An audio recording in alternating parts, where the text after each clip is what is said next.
affects the physical. I wish I had a pointer, I don't, so I'm going to put my hand in front of it if that's okay.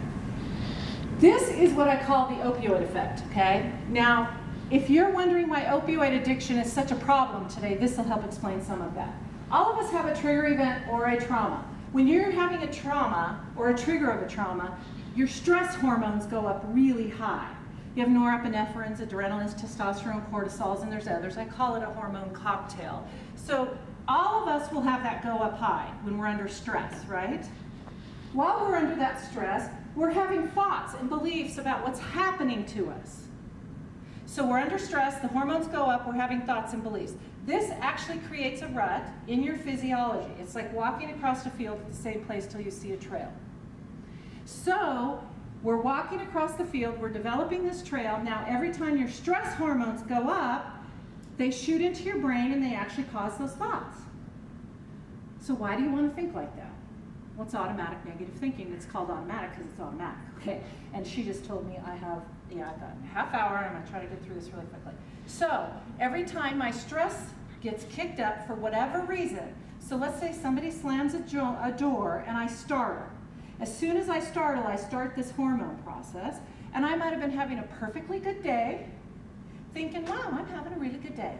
My thoughts are clear, life is good, the door slams, I jump, an hour later I'm in my crazy thinking.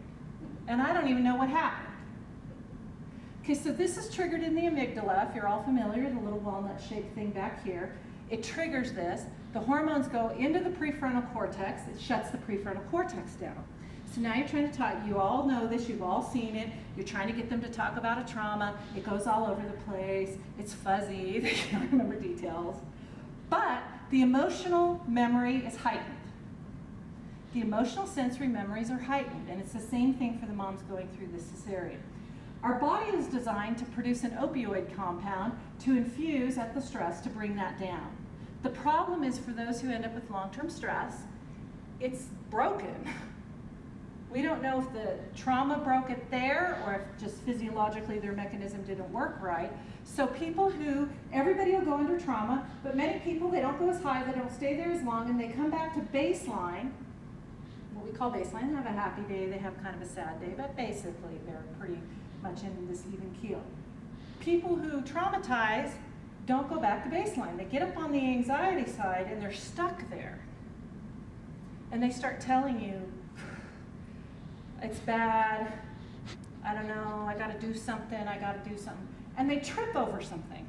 So you get your addictions to shopping, to TV, to food, to cutting, to sex, even to drugs and alcohol, because they trip over something and it works.